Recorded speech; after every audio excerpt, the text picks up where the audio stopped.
This content is produced by PASS, the CSLB, an independent audio-first study companion for busy California B general candidates. I build these lessons from official CSLB study guide topics and reputable source-backed California materials so you can study on the go. This is exam prep reinforcement, not legal, professional, engineering, or job-specific advice. Exam content is set by PSI and the CSLB and may change, so always verify current requirements against official CSLB materials. No exam outcome is guaranteed. Now let's get into it. Fresh concrete is not only heavy. While it remains plastic, it pushes outward on forms like a dense liquid. That one idea explains why a wall form can look solid before the pour and still open at a seam once the concrete rises. A crew may blame a bad tie or weak plywood, but the deeper supervision question is whether the form system, bracing, placement rate, temperature, and consolidation method were coordinated as one temporary structure. I want you to picture a tall wooden container. Fill it slowly while the material at the bottom begins to stiffen, and the lower portion starts supporting itself. Fill it too quickly, especially when cold conditions delay set, and a deeper liquid head builds before the bottom can stiffen. More liquid depth means more outward force. A blowout is the visible failure, but the decision that created it often happened earlier when the chosen pour sequence stopped matching the capacity of the form system. The practical memory connection is simple. The pump adds liquid head. Time takes liquid behavior away. Form pressure is the race between those two. Pour pressure is not a fixed condition that stays the same from one pour to the next. The American Concrete Institute Guide to Formwork for Concrete treats placement rate, temperature, concrete behavior, and vibration as important variables. I do not need you to perform structural engineering algebra for this lesson. I need you to recognize when field conditions may be pushing the system toward more lateral pressure than the formwork was designed to carry. A faster placement rate raises the level of fluid concrete more quickly. The lower concrete has less time to stiffen before additional material is stacked above it. Colder conditions can keep the concrete fluid longer, so the same placement rate can create greater pressure than it did in warmer conditions. A retarding admixture or another mixed condition that delays set can extend that fluid period. Vibration is necessary for consolidation, but aggressive or excessively deep vibration can temporarily make nearby concrete behave more like a liquid again. Those relationships are qualitative supervision signals. They do not authorize a field calculation or an improvised change to the form design. They tell you when to slow down, communicate, and verify. Before placement begins, I want the supervisor to know the planned placement rate, the concrete mix characteristics, the expected temperature conditions, the formwork limits, and the intended vibration procedure. If one of those conditions changes, the pour plan may need to change with it. Consider a hypothetical project with two similar wall pours. The first wall is placed in warm conditions at a controlled rate. The second wall uses the same forms, but the morning is much colder and the pump runs faster. The plywood and ties may be identical, yet the second wall can create a more demanding pressure condition because the lower concrete stays fluid while the head rises. The correct lesson is not that cold weather always causes a blowout. The lesson is that a form system is only safe within the conditions for which it was planned. Formwork and falsework are related, but they are not the same thing. Formwork is the mold that gives the concrete its shape. It includes the surfaces and members that directly contain the fresh concrete, such as sheathing, wallers, and ties. Falsework is the temporary supporting structure beneath or around that formwork. It includes shores, posts, stringers, and bracing that carry the forms and the fresh concrete until the permanent concrete can support itself. That distinction matters because California sets a clear engineering boundary for falsework and vertical shoring. Detailed design calculations and working drawings must be signed by a registered California civil engineer when the height from the top of the sills to the soffit exceeds 14 feet. The same requirement applies when an individual horizontal span exceeds 16 feet.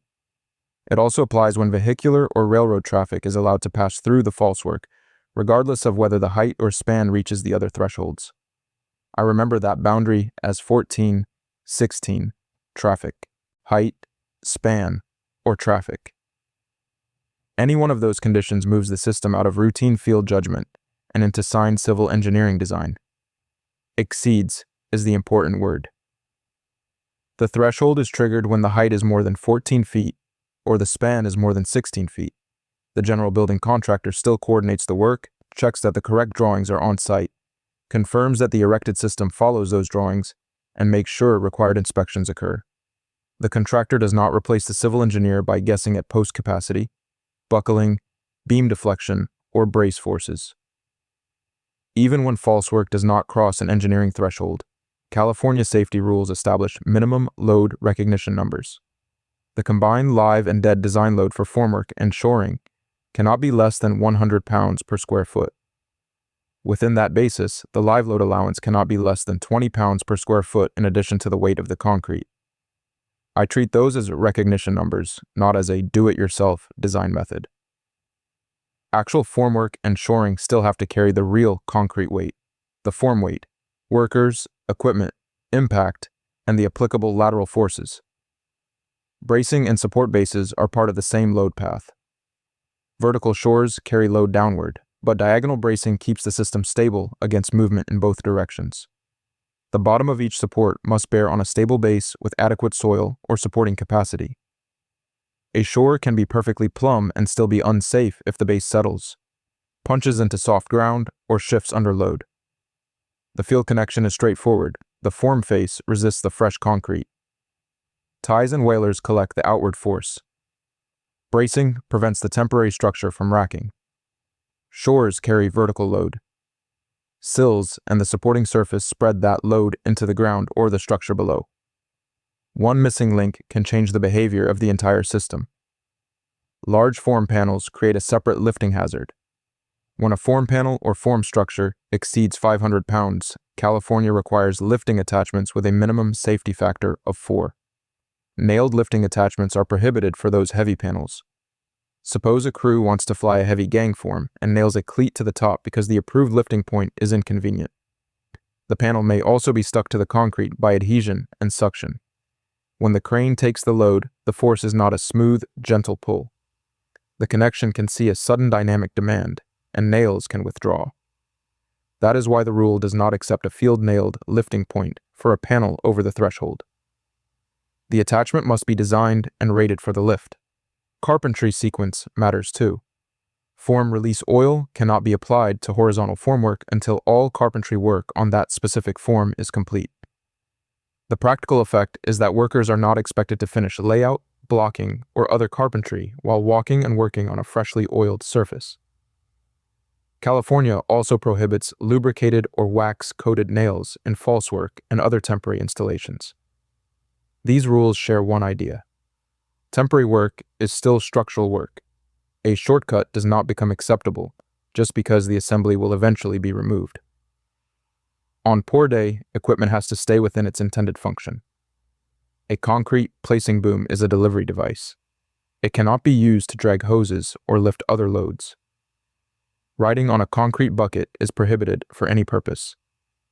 Employees cannot work under a concrete bucket while it is being elevated or lowered into position. Concrete buggies also have specific worker protection features. Their handles cannot extend beyond the wheels on either side, and knuckle guards protect the operator's hands in tight areas. I use a simple supervision scan. Look up for suspended buckets and boom movement. Look at the travel path for buggies and hoses. Look at worker position before the load moves. Production pressure does not create an exception to the rule that people stay out from under a suspended concrete bucket. A common coordination mistake is treating each piece of equipment as if it can solve any problem nearby. The boom is not a crane. The bucket is not a personnel platform. The buggy is not safe if its handle or hand protection creates a pinch hazard. Clear function leads to clear limits. Exposed reinforcing steel creates a different kind of hazard, and the word cap can be misleading. A small plastic scratch cap may reduce minor contact injuries, but it is not automatically an approved impalement cover. California requires impalement protection for exposed reinforcing steel ends extending up to 6 feet above grade or the work surface. An approved square protective cover must provide at least a 4-inch by 4-inch surface area. A round cover must have at least a 4.5-inch diameter. The cover system must be capable of withstanding the specified test of a 250-pound bag of dry sand dropped from a height of 10 feet without penetration failure. Standard protective covers cannot be used as impalement protection when the maximum fall exposure exceeds 7.5 feet. Greater exposure requires specially designed protection or another compliant fall protection approach. The key distinction is function, not color or appearance. One product may be intended only to make a sharp end more visible or reduce scratches. An approved impalement cover is intended to resist the concentrated force of a fall and spread that force over a larger surface. I want the supervisor to verify the product's approved use rather than assume that any bright plastic cap satisfies the requirement. The 6-foot rule describes the exposed reinforcing steel ends that require protection above the worker's surface. The 7.5-foot limit describes when standard covers are no longer enough for the fall exposure. Those are different measurements serving different decisions, and mixing them up can lead to the wrong protection. Inspection control begins before concrete is placed. When falsework meets the engineered height, span, or traffic condition, the civil engineer or an authorized representative must inspect the erected system before the pour and certify in writing that it substantially conforms to the working drawings. The California Building Code also requires periodic special inspection of the shape, location, and dimensions of formwork for structural concrete. That inspection is performed through the approved special inspection process. I do not treat these two checks as interchangeable. One verifies that engineered temporary support substantially follows the falsework drawings. The other verifies the structural concrete formwork geometry required by the design. After placement, stripping is a strength decision, not a calendar guess. Formwork and shores cannot be removed until the employer determines that the concrete has gained enough strength to support its own weight and any superimposed loads. The decision should be tied to the project specifications and available concrete strength information. Reshoring becomes important when later construction loads would exceed what the partially cured concrete can carry. As original forms and shores are removed, reshores provide continued support for those added loads according to the planned sequence. Bundled materials, equipment, and a new concrete placement above can create loads that a young slab was not ready to carry alone. The consequence chain is easy to follow. Strip too early, place added construction load on the member, and the member may deflect, crack, or become overstressed. The exact outcome depends on the structure and loading, but the supervision principle does not change. Strength, load, and sequence must agree. Before support is removed, consider one more hypothetical pour. A crew is placing a tall wall on a cold morning. The mix is setting more slowly than expected. The pump rate increases to recover schedule, and the vibrator is being held deep in the same area. A joint begins to leak and the form face starts to move.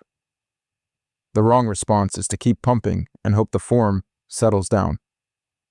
The competent field response is to pause the placement, keep workers away from the exposure, and verify the condition against the approved pour plan and formwork design.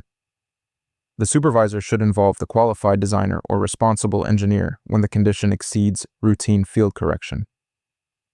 A leak or movement may be an early warning that the actual pressure condition is no longer matching the planned condition. I want you to carry a short mental scan into any concrete placement. First, identify what is holding the concrete's shape and what is supporting that mold. Second, check the 14-foot height, 16-foot span, and traffic triggers. Third, ask whether cold conditions, rapid placement, delayed set, or aggressive vibration could keep more concrete acting like a liquid. Fourth, follow the load path through ties, bracing, shores, sills, and the base. Fifth, verify lifting points, release oil sequence, suspended load control, and approved impalement protection. Finally, confirm the required inspections before the pour and the strength basis before stripping. That scan is not a substitute for engineered drawings, manufacturer requirements, project specifications, or the authority having jurisdiction. It is a way to recognize when the job is drifting beyond the conditions that made the temporary system safe. There is an audio practice quiz for this specific episode, covering forms, bracing, shoring, pour pressure, and the safety decisions I just explained. It is audio-based, the questions are read aloud, and you answer by tapping. Because I know you may be studying while driving, working, or moving between jobs. Go to the description below this video. You will see a link that says Pass the CSLB.